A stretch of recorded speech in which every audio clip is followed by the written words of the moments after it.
여러분들 인생을 살면서 하나님의 말씀을 읽기도 하고 듣기도 할 것인데요. 여러분들은 가지고 있는 성경의 말씀 중에서 여러분 인생의 말씀으로 여기는 그 한 구절의 말씀을 혹시 가지고 계신가요? 이 말씀이 잊을 수 없고 이 말씀이 없이는 살 수 없는 그런 하나님의 말씀이 우리 성도들 가운데는 있어야 될 줄로 믿습니다. 하나님의 말씀은 모든 것이 통합니다. 그래서 내가 그 말씀을 통하여 은혜를 받고 그 말씀을 통하여 하나님을 경험하게 되어지면은 그 뒤에 나오는 모든 말씀도 동일하게 나에게 적용이 되어지는 것을 경험할 수가 있습니다. 그래서 여러분의 인생 가운데 포기할 수 없는, 여러분 인생 가운데 풍파가 오고 여러 가지 환란이 올 때에 붙들고 기도할 수 있는, 신뢰하고 하나님을 기대할 수 있는 그런 한 말씀들이 여러분 가운데 있게 되어지기를 예수님의 이름으로 축복합니다. 저는 오늘 읽었던 말씀 중에 한 구절이 있습니다. 뭐냐면요, 19절에 있는 말씀입니다. 그러므로 형제들아, 우리가 예수의 피를 힘입어 성소에 들어갈 담력을 얻었나니. 제가 한참 신앙으로 고민하고 있을 때 정말 하나님께 어떻게 나아갈 수 있을까, 정말 최선을 다해서 신앙생활을 하고 또 열심히 살았는데도 늘 마음속에서 풀려지지 않는 죄의 책감이라든지 죄의식이 늘 저를 사로잡고 있었습니다. 그래서 제가 이렇게 방탕한 생활을 했다라는 것이 아니라 그래도 저는 초등학교 때부터 새벽 기도를 다녔습니다. 그리고 수요 예배를 다녔는데 어린이 수요 예배를 다녔습니다. 기억나시나요? 우리 어린이들은 상상이 안 가죠 지금. 제가 어릴 때는 어린이 수요 예배가 어른 예배 전에 오후에 5시에 있었습니다. 그래서 제가 거기를 다녔고요. 또 학교를 가기 전에 늘 교회를 들려서 기도를 하고 학교를 갔습니다. 또 학교 마치고 올 때도 교회를 들려서 기도를 하고 왔습니다. 그렇죠. 그리고 수련회도 한 번도 안 빠졌습니다.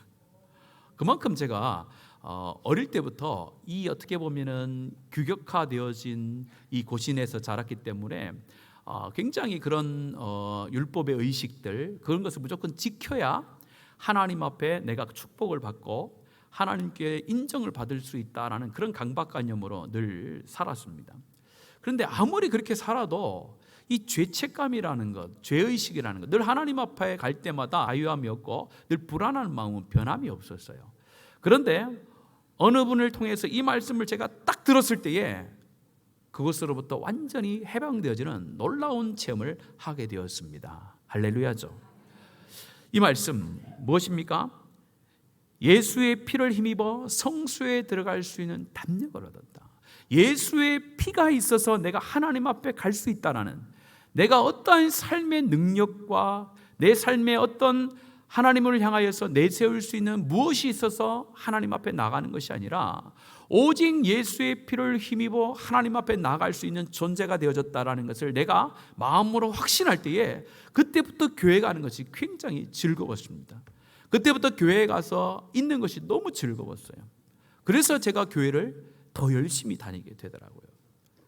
오늘 이 말씀이 저에게 인생의 말씀이 되어지고 신앙의 삶을 변화되어지는 그런 놀라운 말씀이 되었듯이 여러분 가운데도 잊을 수 없는 인생의 말씀이 되어지는 복이 오늘 이 시간을 통하여 있기를 간절히 소원합니다. 오늘 우리가 읽었던 이 히브리서의 말씀을 보면요, 이 두 부분으로 명확하게 이렇게 나누어져요. 1장부터 10장 18절까지 오늘 읽었던 본문 앞까지의 말씀은 예수 그리스도를 통한 구원의 교리를 자세하게 설명합니다. 예수님을 믿어서 구원을 얻게 된다는 그 구원의 교리를 잘 설명해요. 그래서 여기까지를 가리켜서 우리가 히브리서 그러면 믿음의 서신이라고, 믿음의 장이라고 얘기하듯이 이 히브리서에는 믿음을 굉장히 강조해요. 그런데 믿음만 강조하는 게 아니에요. 오늘 읽었던 10장 19절부터 마지막 13장 25절까지의 말씀에 읽어보면은 그 구원의 교리에 대한 삶의 적용이 반드시 있어야 된다라고 가르쳐요. 우리는 히브리서를 믿음장이라고, 믿음 서신이라고 알고 믿음만 강조하는 줄 아는데 결코 그렇지 않습니다. 이 히브리서에서 오늘 이 말씀부터 시작해서 뒤에 말씀까지 보면은 구원을 얻는 자들, 구원을 믿음으로 얻은 자들이 이 땅을 어떻게 살아가야 되는지에 대해서 굉장히 상세하게 기록을 해놓은 부분들이 많이 있습니다. 오늘 말씀, 그래서 첫 시작을 뭐라고 얘기합니까?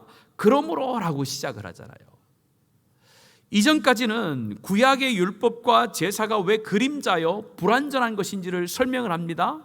그런 다음에 그 불완전한 그 제사와 그 모습이, 율법이 예수 그리스도를 통하여서 피 흘림을 통해서 완전하게 하나님 앞에 나아갈 수 있는 제사가 되어졌다는 것을 강조하면서 이제 그러므로라고 하면서 너희들은 그 믿음을 가지고 있는 자는 이렇게 마음을 가지고 살아가야 된다는 것을 강조하고 있어요. 그러면서 뭐라고 얘기합니까? 22절 말씀의 마지막에 보면은 하나님께 나아가자라고 이렇게 해요. 하나님께 나아가자라고 하는 말을 들었을 때에 우리는 하나님께 나아갑시다, 오늘 예배를 통하여 하나님께 나아갑시다라고 하면 별 이렇게 충격이 다가오지 않죠. 그런데 2000년 전에 지금 이 말씀을 들었던 유대인들 가운데는요, 하나님께 나아가자라고 할 때는 완전한 충격이었어요. 엄청난 충격이었어요. 왜 그러냐면요, 이스라엘 백성들은 제사가 삶의 기본이었어요. 매일 아침마다 하나님 앞에 나가는 제사를 드렸단 말이에요. 그런데 제사를 드리는데 자기 혼자 하나님 앞에 나가는 법은 없었습니다. 항상 무엇이 있어야 되면요, 제사장과 제물이 있어야 돼요. 제사장과 제물이 있어야 자기가 하나님 앞에 나아갈 수가 있는데, 오늘 이 말씀 속에서는 우리가 이제 구원을 받았으니 하나님께 각자 나가자라고 얘기하는 거예요. 어떻게 그럴 수 있지? 너무나도 충격을 받은 거예요. 그런 충격 속에 있는 이 서신을 받아들고 있었던 그들을 향하여서 이렇게 얘기합니다.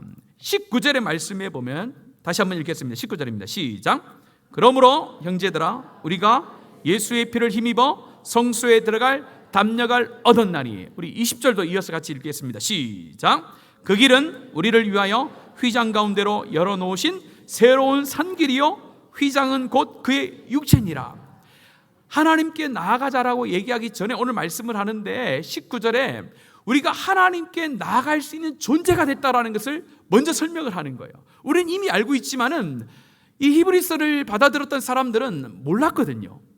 그러면서 이야기하기를 우리가 하나님 앞에 나아갈 수 있는 그런 존재가 되어졌음을 너희들이 믿어야 된다라고 말하면서 오늘 19절과 20절의 말씀을 합니다. 오직 예수의 피를 힘입어 성소에 들어갈 담력을 얻었다라고 했을 때에 이 담력은 우리가 생각하는 용기라고도 생각할 수 있는데, 명확히 얘기하면 그 용기를 말하는 게 아니에요. 무대뽀로 나가는 것을 말하는 것이 아니라 이 담력이라는 문자적인 그 당시의 의미는 모든 것을 말할 수 있는 자유, 이런 뜻입니다.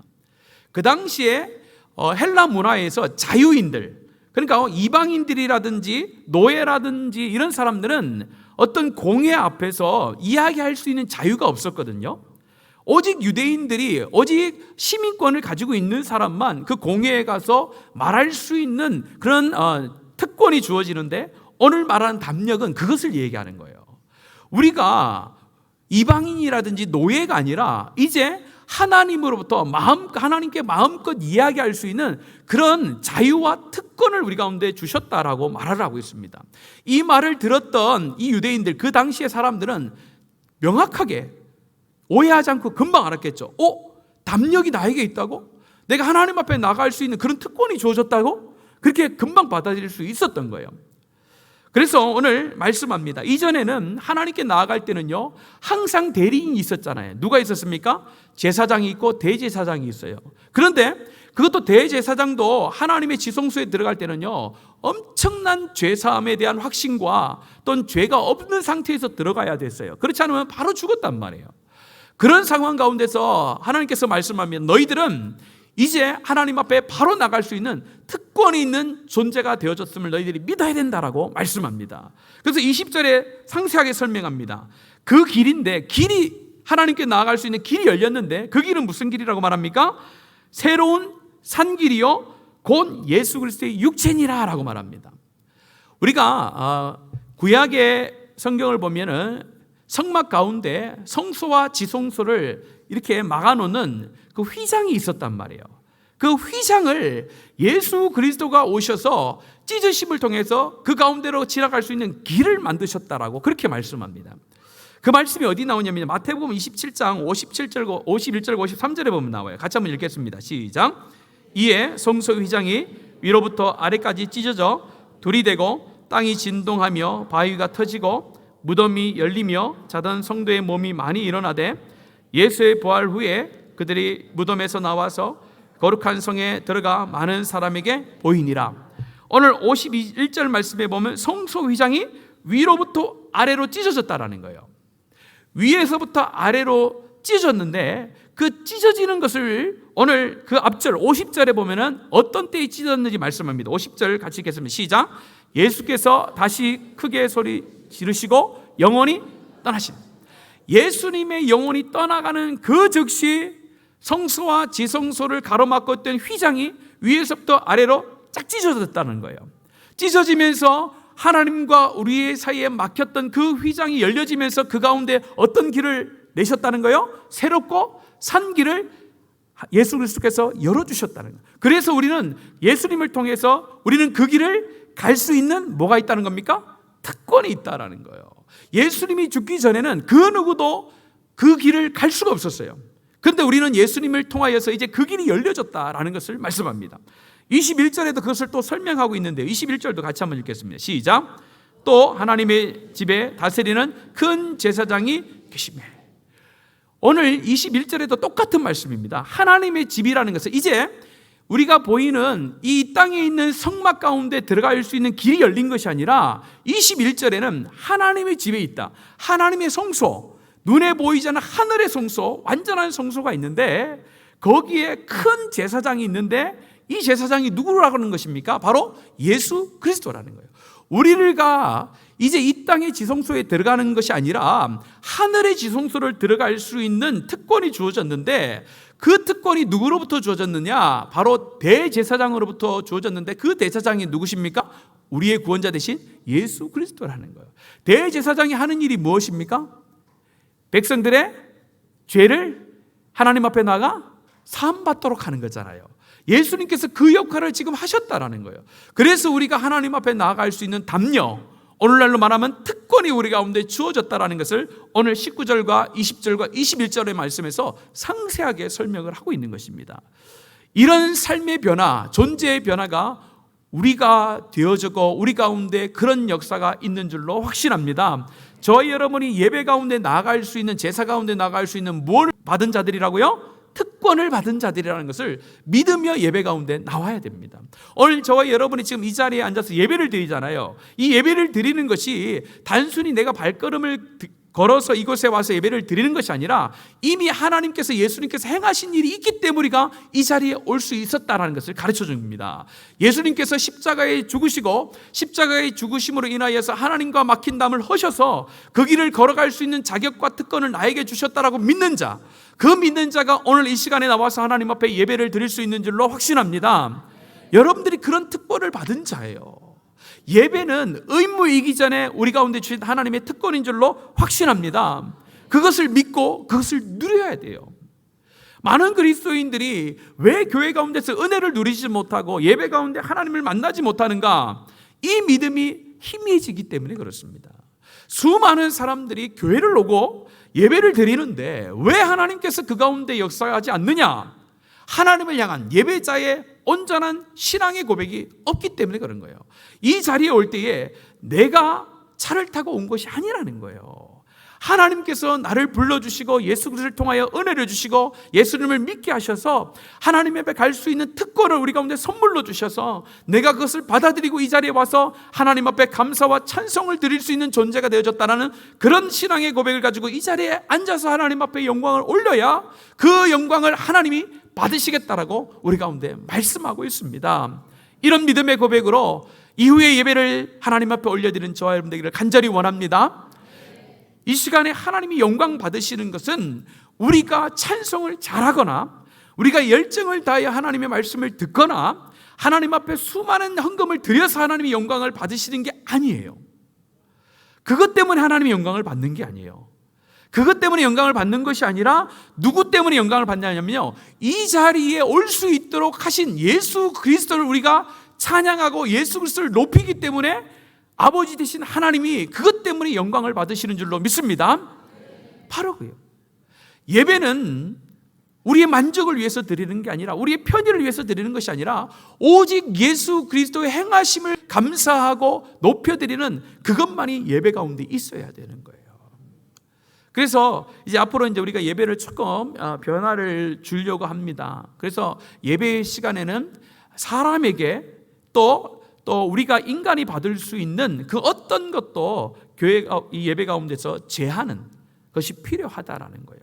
그래서 예배가 시작되고부터 끝날 때까지는 오직 하나님께만 집중하고 하나님께만 영광을 올리고 하나님이 주체가 되어지는 그런 예배를 드려야 그 예배 가운데 하나님이 드러나고 그것을 통하여 하나님이 영광을 받으시고 그걸 통하여 우리 가운데 한량없는 하나님의 은혜가 주어질 줄로 믿습니다.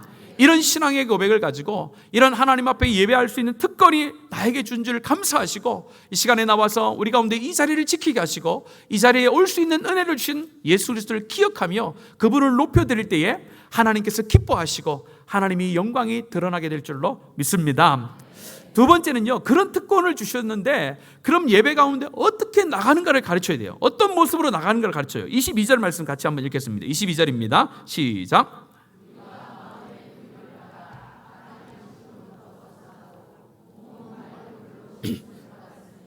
참마음과 온전한 믿음으로 하나님께 나아가자.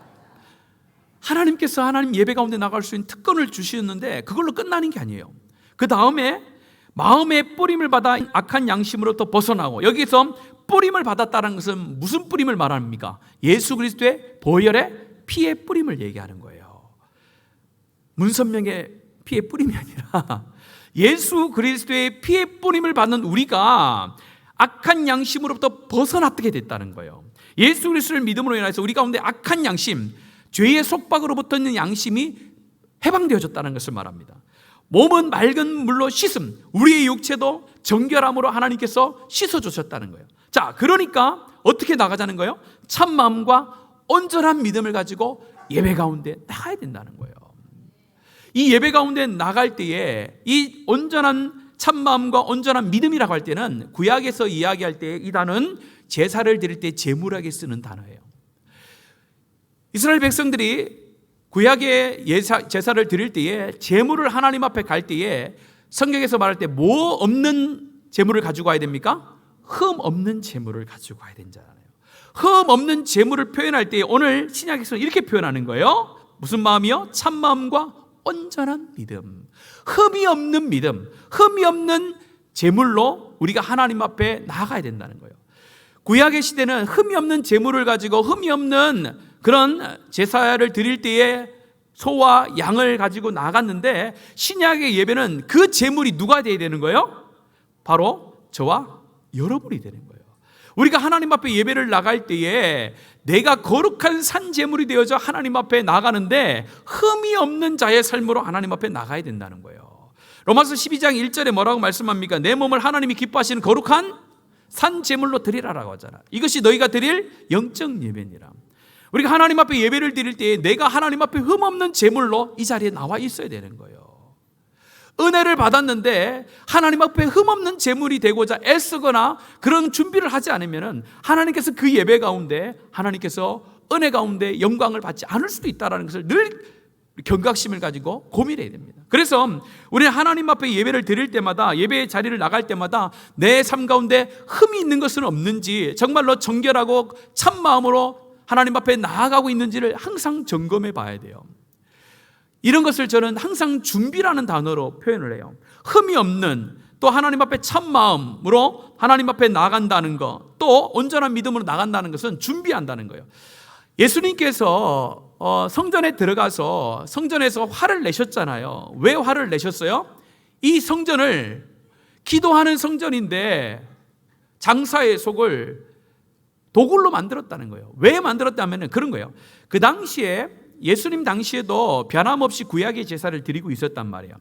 그래서 이스라엘 백성들이 예루살렘에 있는 자들이 예배를 드리러, 제사를 드리러 온 것이 아니라 먼 곳에서도 제사를 드리러 와야 됐었거든요. 그러면 제사를 드리러 오면은 뭘 가지고 와야 됩니까? 제사장은 예루살렘 성전에 있으니까 제사장을 데려올 필요는 없어요. 그럼 뭘 가지고 와야 돼요?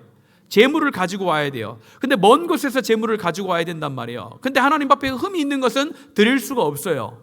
자, 그러면은 옆 동네에서 가지고 오면요, 자기가 이렇게 거의 모셔가지고 이렇게 업어가지고 양을 업어가지고 이렇게 오면 돼요. 그런데 먼 곳에서 올 때는 어떻게 와야 돼요? 데리고 와야 되죠. 데리고 오다 보면 어떤 일이 벌어집니까?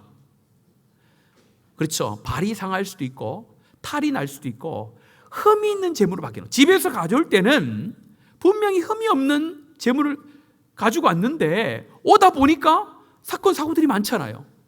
하루 이틀 온 게 아니거든요. 오다 보면은 이 흠 없는 제물이 어떻게 됩니까? 흠이 있는 제물이 되면 바칠 수가 없었던 거예요. 그래서 사람들이 어디에서 다시 하나님 앞에 드릴 제물을 샀을까요? 그렇죠. 예루살렘 성 근처에 와서 그걸 샀단 말이에요. 자, 그것까지는 괜찮았다는 거예요. 내가 흠이 없는 제물을 잘 준비해서 온 건 좋은 거잖아요. 올 때 오다가 흠이 있게 됐단 말이에요. 그래서 하나님 앞에 드릴 수가 없어서 예루살렘에서 가장 흠이 없는 것을 골라서 하나님 앞에 드리는 건 괜찮아요.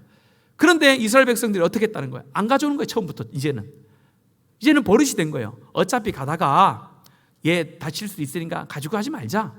돈 가지고 가자, 돈. 그래서 어디서 사는 거예요? 그래, 예루살렘 근처가지고 가서 하나 사는 거예요. 하나님 그걸 안 받으신다는 거예요. 예수님이 가장 싫어한다는 거예요. 준비가 되지 않는다는 거예요. 흠이 없다라는 것은 준비와 관련이 있거든요. 그런데 그 흠이 없는 재물을 파는 사람들은 또 어떻게 했다는 거예요? 돌려막기를 했다는 거잖아요. 제사장들이 그것을 이용해가지고 흠이 없는 재물이 오면은 그것을 다시 성민들한테 팔아가지고 다시 또 팔고. 그래서 하나님께서 예루살렘 성전에 들어가서 화를 내신 거예요. 하나님 앞에 제사를 드리는데 너는 준비함이 없다라는 거야. 흠이 없는 재물을 가져야 되는데 다 흠이 있는 거다. 너희들 눈으로 볼 때는 흠이 없는 것처럼 보이지만 너희들이 양심은 흠이 있는 양심이요, 정결한 양심과 정결한 믿음으로 오지 않았기 때문에 하나님이 받지 않겠다라고 말씀하시는 거예요. 우리도 이 예배 가운데 나올 때에 구약의 예배처럼 우리가 제물을 들고 오지는 않습니다. 소와 양을 가져오지 않습니다. 그러나 우리가 가져와야 될 것은 있는데 그것이 바로 오늘 말씀에서 참마음과 온전한 믿음, 흠이 없는 나의 믿음의 마음과 믿음의 상태를 가지고 주님 앞에 나와야 된다는 것. 그걸 위해서는 준비를 해야 된다는 것. 준비요. 우리가 세상에 고위직을 만들어 갈 때도 얼마나 준비합니까? 옷은 뭘 입어야 되고 화장은 어떻게 하고 또 인사는 어떻게 하고 준비를 하잖아요. 그러니까 우리가 예배 올 때도 준비를 해야 되는 거예요. 하나님 기대하고 하나님 앞에 내가 죄된 모습은 없는지 다시 한번 돌아보고 정결한 마음을 하나님 앞에 예배할 수 있도록 내 양심과 내 삶을 돌아보고 그것이 하루하루의 삶이 되어질 때에 이 주일의 예배가 하나님이 받으실 만한 온전한 예배가 되어지고 온전한 우리의 제물이 되어지는 줄로 믿습니다. 어떤 분들은요 또 이것을 이용하는 또 교회도 있어요. 하나님 앞에 예배를 준비해야 된다. 그래서 빳빳한 돈 또 많은 돈을 가져오라. 그런 게 아니에요. 눈에 보이는 것을 준비하라는 게 아니라 하나님 앞에 거짓 없는 양심과 참마음과 온전한 믿음, 100% 하나님의 은혜를 신뢰하며 100% 하나님께서 나에게 특권 주신 그 하나님의 놀라운 은혜에 감사하며 올 수 있는 그 마음을 잘 준비하라는 거예요. 그 마음으로부터 시작되어지는 물질과 그 마음으로부터 시작되어지는 헌신이 우리 가운데 있어야 되는 것이지 보이는 것에 이스라엘 백성들이 예수님으로부터 질책받은 것처럼 보이는 것에만 관심을 가지면 안 된다는 거예요. 오늘 이 자리에 앉아있는 우리 어린 아이부터 우리 노년에 이르기까지 정말로 하나님이 받으실 만한 거룩한 산 제물로 하나님 앞에 예배하는 저 여러분 되기를 간절히 원합니다. 마지막 세 번째는요 23절부터 25절의 말씀해 보면은 그럼 예배자로서 다음에는요 어떻게 예배에 와야 되는가를 어떤 마음으로 와야 되는 가르치면서 뒤에는 이제 어떤 자로 살아가는 것이 예배자인가를 가르쳐 주는 거예요. 바로 이 구원받은 자의 삶이 어떠해야 되는가를 가르쳐 줍니다. 23절부터 25절 우리 같이 한번 다 읽겠습니다. 시작.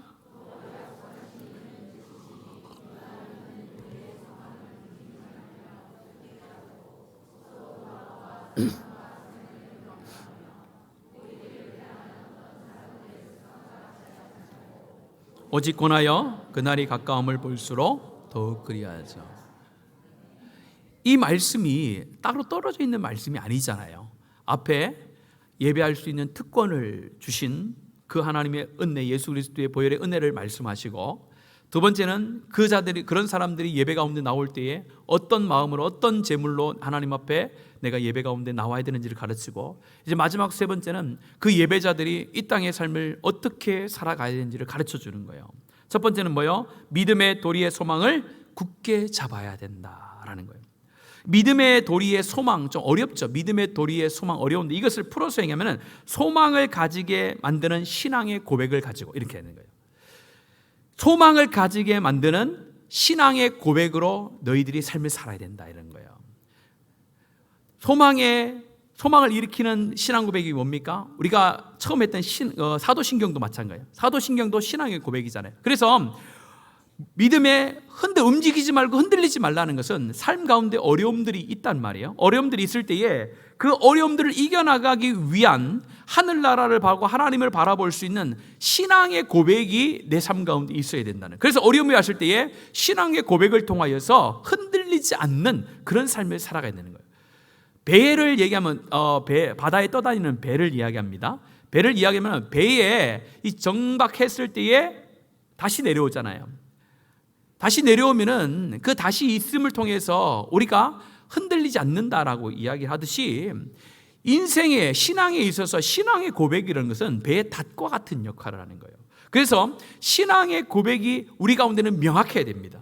여러분의 신앙이 흔들리고 여러분의 신앙이 흔들릴 때마다 항상 신앙의 고백을 해야 돼요. 그 신앙의 고백이 무엇이 있습니까? 바로 우리가 아는 사도신경을 항상 고백해야 돼요. 사도신경은 사도들의 고백이거든요. 이단으로부터 신앙의 고백을 만든 거란 말이에요. 또한 우리의 말씀의 신앙의 고백도 필요한 거예요. 오늘 말씀처럼 우리의 믿음이 흔들릴 때에 내가 예수 그리스도의 피를 힘입어 성소에 나아갈 수 있는 담력을 얻었다라는 이 신앙의 고백, 말씀의 신앙 고백을 가지고 하루하루를 살아가야 된다는 거예요. 그래야 온전한 믿음의 삶, 예배자의 삶을 살 수 있다라고 말하는 거예요. 두 번째는요, 서로 돌아봐 뭘 하라는 거예요? 사랑과 선행을 격려하는. 예배자들은 서로 돌아봐 사랑과 선행을 격려하는 삶을 살아가야 된다는 것을 말합니다. 서로 돌아본다는 것은 쌍방간의 문제죠. 한 사람이 일방적으로 돌보는 것이 아니라 교회 공동체 안에 예배자들은 서로를 향하여서 서로 사랑과 선행을 격려하는 삶을 살아야 돼. 내가 사랑과 선행을 할 뿐만 아니라 그렇게 하도록 격려하면서 서로를 지어져 가는 것, 서로를 위해서 함께 가는 것, 그것이 온전한 구원받은 자, 예배자의 모습이라고 말씀을 하고 있습니다. 세 번째는 뭐라고 합니까? 모이기를 힘써야 된다라고 말하는 거예요.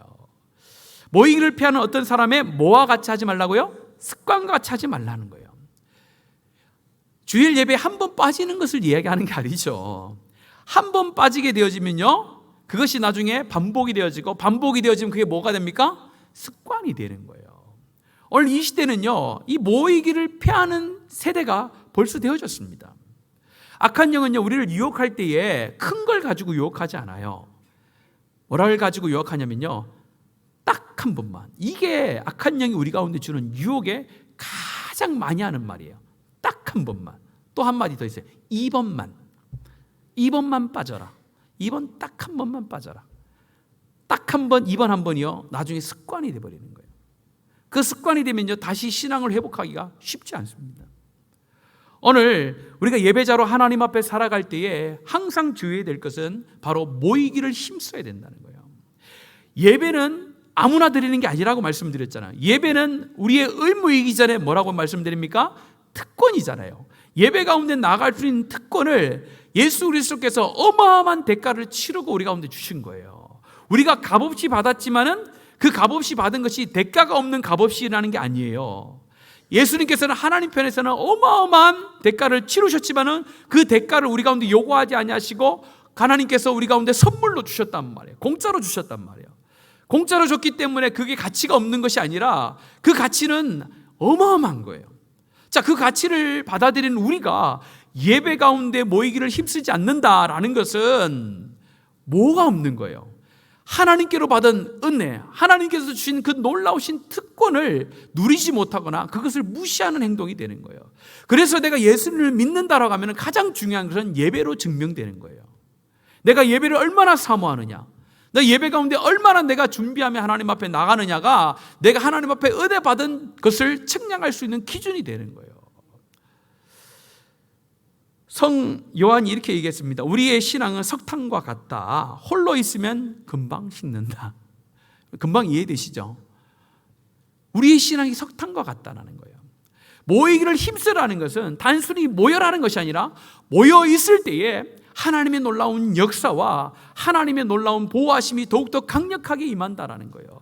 사도행전 가운데 뭐라고 합니까? 사도행전 가운데 하나님의 성령이 불같이 임할 때에 예수님께서 마지막으로 말씀하시잖아요. 너희들은 예루살렘을 떠나지 말고 뭘 위해서 기도하라고요? 성령이 오실 때까지 기도하라고 하잖아요. 그래서 마가의 다락방에서 모여서 기도하잖아요. 예수님께서 야, 각자 집에서 기도해 이렇게 하면 됐잖아요. 근데 왜 하나님께서 그렇게 말씀하셨을까요? 예루살렘 교회의 놀라운 부흥의 역사가 일어날 때마다 항상 모여있을 때 하나님의 역사가 강력하게 일어나셨어요.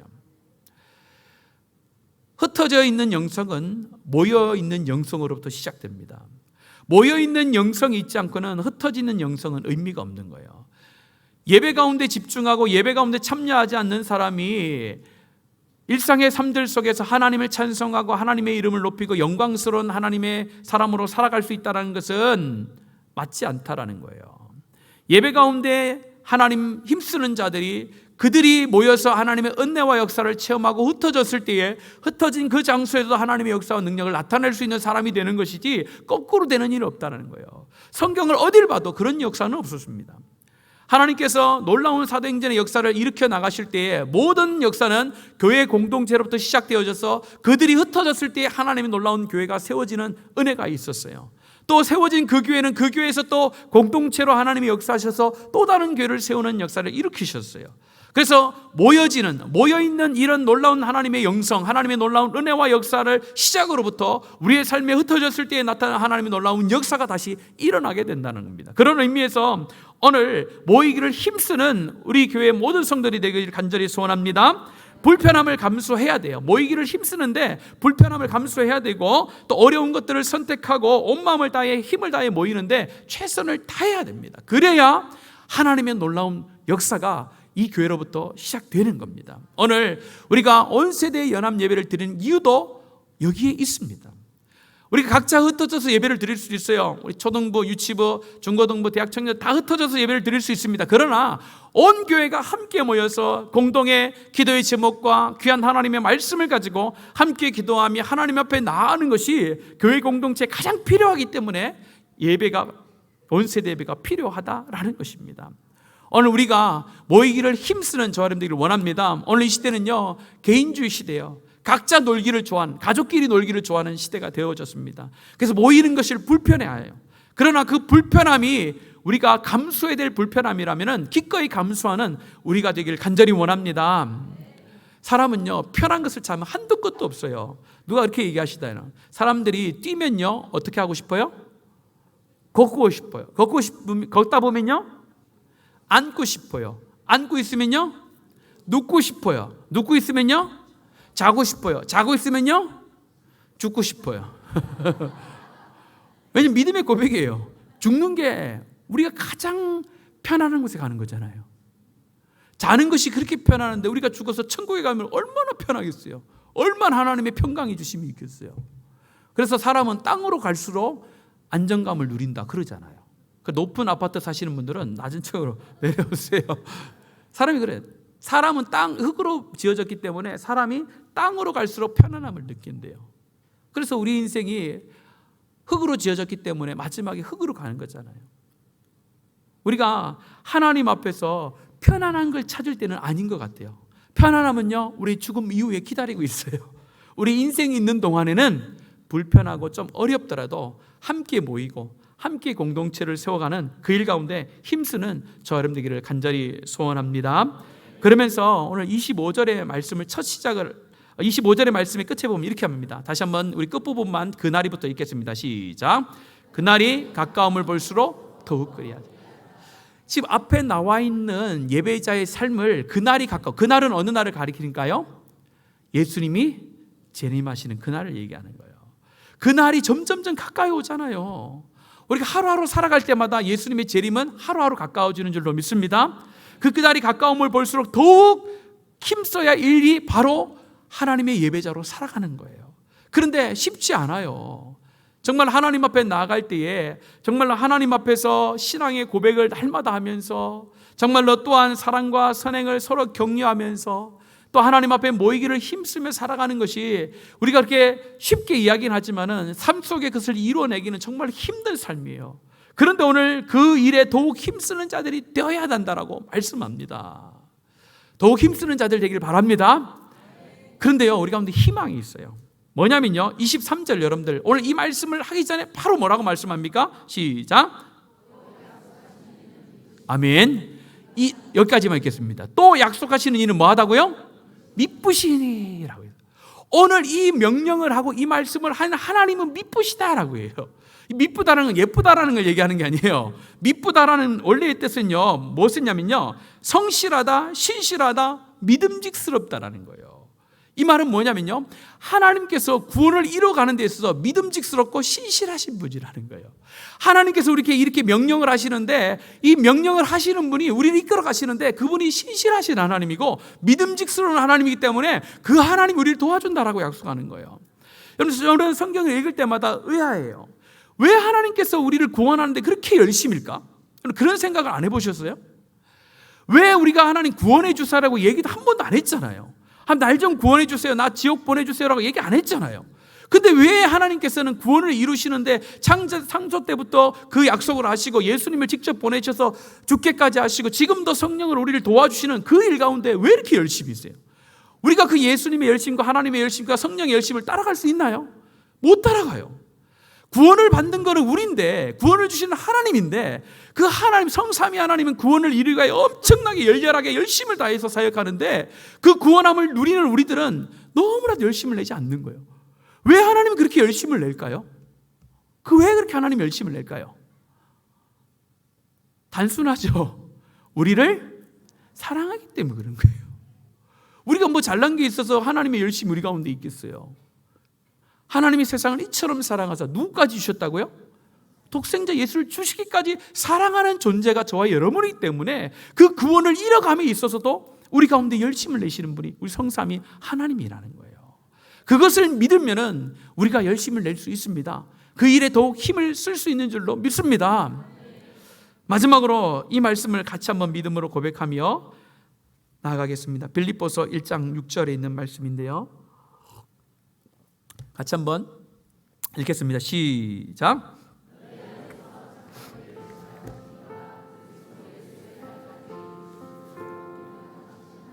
아멘. 소리가 좀 작아요. 다시 한번 읽겠습니다. 시작. 너희 안에 착한 일을 시작하신 이가 그리스도 예수의 날까지 이루실 줄을 우리는, 너희 안에 이루신 착한 일은 뭘까요? 구원하심이죠. 우리를 구원해 주신 것을 착한 일이라고 하는 거예요. 그 일을 시작하신 이가 예수님 오시는 그날까지 이루실 줄로 확신한다. 구원의 역사는 단번에 이루어지는 거예요. 존재의 구원의 역사는 단번에 이루어져요. 그러나 구원의 은혜가 주어졌다고 해서 나머지 삶을 방종하며 살아가는 것은 구원을 이루는 삶이 아니에요. 우리가 하나님 앞에 구원의 은혜는 단번에 예수 그리스도의 피로 말미암아 우리의 존재는 하나님의 백성이 되어졌지만은 이 땅에 살아가는 인생은 구원을 이루어 가야 되는 거예요. 처절한 죄악과의 싸움에서 구원을 이루어 가야 되는 거예요. 철저한 예배자로 살아가기 위하여 구원을 이루어 가야 되는 거예요. 이루어 가면서 마지막에 주님 앞에 가는 거예요. 완전한 사람은 아니지만, 완벽한 사람은 아니지만은 하나님 앞에 갔을 때에 적어도 하나님, 나는 이렇게 하나님의 구원을 이루어 가는데 최선을 다했습니다. 하나님의 성령을 의지하여 여기까지 내가 최선을 다해 왔는데 하나님, 나는 여기까지인 것 같습니다. 그렇게 하나님 앞에 고백할 수 있는 자리까지 가야 진정한 구원을 받은 자의 삶입니다. 구원하심은 자유함이지 방종이 아니라는 거예요. 하나님 앞에 이런 예배자로 구원을 이루실 그 하나님을 의지하면서, 나를 의지하는 게 아니라 그 하나님, 성령 하나님을 의지하면서 하나님 앞에 나갈 때에 하나님의 구원의 놀라운 풍성함을 여러분의 삶 가운데 누리게 되어지는 놀라운 축복이 있게 될 줄로 믿습니다. 그런 축복이 우리 교회 가운데 풍성하게 되어지기를 예수님의 이름으로 축원합니다. 이 시간에 우리 말씀 기억하면서 이 찬양 올렸으면 좋겠어요. 날 대속하신 예수께 내 생명 후르드리리. 같이 한번 우리 마음을 다해서 찬송하겠습니다. 날 대속하신 예수께 내 생명 모두 드리니 진실하게 하소서. 내 구주에 다시 한번 합시다. 날 대속하신 예수께 내 생명 모두 드리니 늘 진실하게 하소서. 내 구주 예수여, 나 구주 위에 살리라. 내 기쁨 한량 없으리. 내 갈 길 인도하소서. 내 구주 예수, 날 구원하신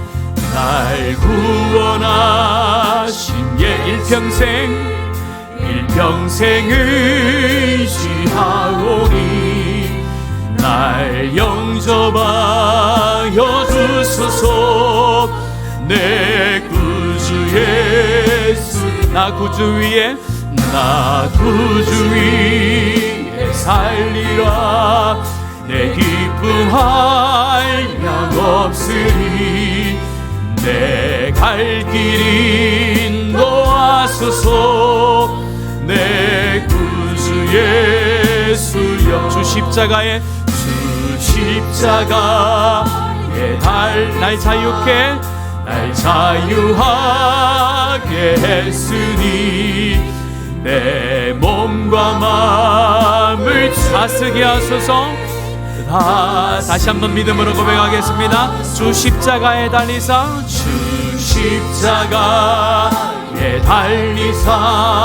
날 자유하게 했으니 늘 진실하게 하소서.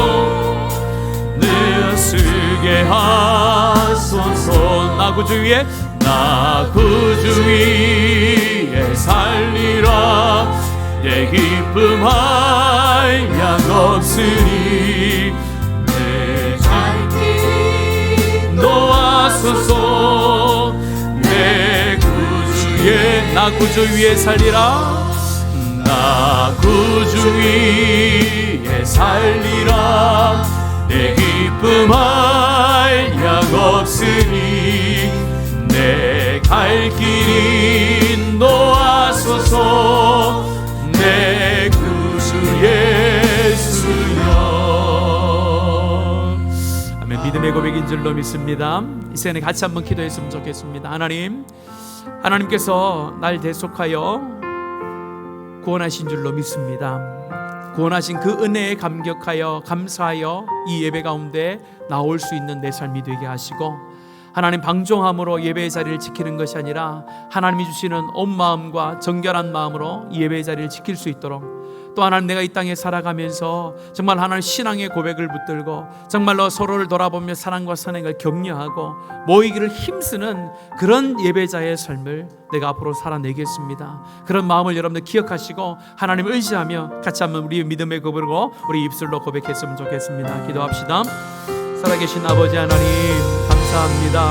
오늘 이 시간 온 세대 예배로 주님 앞에 올려드리며 하나님 앞에 나아갑니다.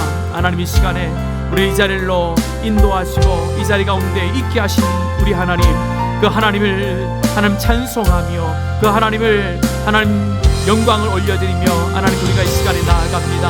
하나님 인간의 모습들은 다 십자가 밑에 내려놓게 하시고 오직 하나님만을 높임을 하는, 오늘 하지만 높임을 받는 그런 예배의 시간이 될 수 있도록 늘 함께하여 주시옵소서. 우리가 하나님 이 자리에 나올 수 없는 죄악된 인생이요 악한 죄 가운데 하는 악한 영들에게 쌓여 종노릇하는 자였으나 예수 그리스도의 보혈함으로 자유함으로도 이 시간 나와 주님 앞에 나아갈 수 있는 특권이 있음을 고백합니다. 우리의 능력과 실력과 우리의 가진 것으로 나아가는 것이 아니라 오직 예수 그리스도의 보혈을 의지하여 주님 앞에 나아갈 수 있는 길이 열렸기에 우리가 이 자리에 와서 하나님 앞에 예배할 수 있음을 고백합니다. 날마다 감사와 찬송을 드리며 하나님의 은혜에 감격하며 드리는 예배가 되게 하여 주시옵소서. 또 하나님 예배 자리에 올 때에 하나님 우리 악한 마음을 가지고 오지 않기를 원합니다. 선한 양심을 가지고 정결한 마음을 가지고 거룩한 산제물로서의 삶을 가지고 주님 앞에 나오게 하여 주시옵소서. 또한 하나님 아버지, 날마다 이 땅을 살아갈 때 일상의 삶들 속에 우리를 구원하신 예수 그리스도를 소망하는 신앙의 고백을 붙들고 살아가기를 원합니다. 우리 성도들을 서로 돌아보게 하여 주시옵소서. 사랑과 격려하며 서로 세워져가는 공동체 되어지게 하여 주시옵소서. 또한 하나님 이 시대에 정말로 모이기를 피하는 자들의 습관을 따라가는 것이 아니라 모이는 자들의 그 어떤 악한 습관을 따라가지 않게 하시고 오직 하나님께서 힘쓰고 애쓰는 모이기에 힘쓰는 자들이 될 수 있도록 하나님 우리의 삶을 붙들어 주시고 마음을 붙들어 주시옵소서. 그럴 때 우리 하나님께서 기쁘셔서 하나님 우리를 이끌어 가실 줄로 믿습니다. 하나님을 신뢰합니다. 하나님을 의지합니다. 하나님께서 우리를 이끌어 주실 줄로 믿습니다. 하나님, 그 하나님을 신뢰하고 의지하는 우리 심령들 가운데 하나님께서 붙들어 주시고 역사하셔서 온전한 성도의 삶, 온전한 예배의 삶을 우리의 삶들 속에 살아낼 수 있는 이번 한 주 되도록 역사해 주시옵소서. 살아계신 하나님 감사합니다. 온 세대 예배를 드리며 우리가 하나님 앞에 예배할 수 있는 특권을 얻었음을 다시 한번 믿음으로 고백하며 감사를 드립니다. 하나님, 이 시간에 우리가 이 자리에 나온 것은 나의 능력과 나의 힘으로 나온 것이 아니라 오직 하나님께서 예수를 통하여서 하나님께 나갈 수 있는 산길을 허락하여 주셔서 우리가 그 길을 걸어갈 수 있는 줄로 믿습니다. 우리 성도들 이 믿음 붙들고 이 자리에 와서 우리를 구원해 주신 예수 그리스도를 높이며 하나님만 높이는 복되고 합당한 예배자들이 되게 하여 주시옵소서. 하나님, 이 자리에 올 때에 거룩한 마음을 가지고 정결한 양심을 가지고 나오기를 소원합니다. 일상의 삶들을 살아갈 때에 오직 하나님의 말씀을 붙들고 우리를 구원해 주신 예수 그리스도를 신앙을 고백하며 하나님 이 땅을 살아낼 수 있는 성도들 되게 하옵소서. 우리 성도들이 서로 사랑과 선행을 격려하며 살아가는 성도들 되게 하여 주시옵소서. 하나님, 이 땅 가운데 하나님 모이기를 피하는 자들의 그 습관을 쫓아가지 않게 하시고 오직 모이기를 힘쓰며 애쓰며 하나님을 붙드는 자들이 될 수 있도록 역사해 주시옵소서. 우리 성도들이 이런 믿음과 이런 확신 가지고 주님 앞에 예배할 때에 우리가 드리는 모든 예배 가운데 주 성령 하나님이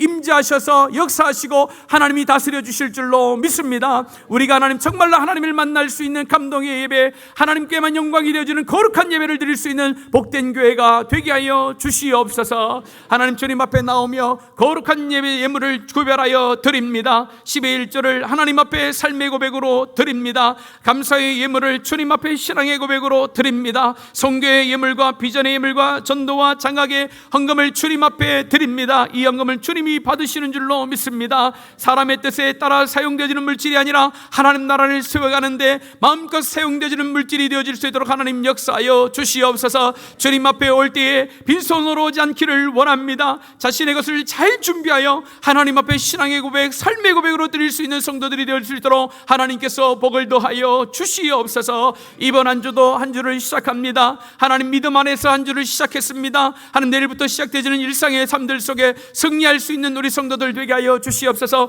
어렵고 힘든 자들 가운데는 능력을 다하여 주시기를 원합니다. 피곤한 자들 가운데는 그 무릎을 세워주시기를 원합니다. 어려운 경제적인 사정으로 힘든 사업과 가정이 있다면 주께서 피할 길을 더하여 주시며 도움의 손길을 더하여 주시옵소서. 그래야 살아계신 하나님, 능력의 하나님, 우리와 함께 하시는 하나님을 체험하며 돌아올 수 있는 복된 한 주의 삶이 되어지기를 간절히 소원하오며 살아계신 예수님의 이름으로 기도합니다. 아멘. 이제는 우리 구주 예수 그리스도의 은혜와 끝이 없는 하나님의 사랑하심과 성령 하나님의 인도해 주시고 보호하심의 역사가 예배자로서 늘 감사하며 예배 자리를 지키고 하나님이 원하시는 거룩한 산제물로 예배하며 이 땅을 거룩한 예배자로 살아내기를 다시 한번 다짐하는 주의 백성들 머리 위에, 우리 자녀들 머리 위에 지금부터 영원토록 함께 있을지어다. 아멘.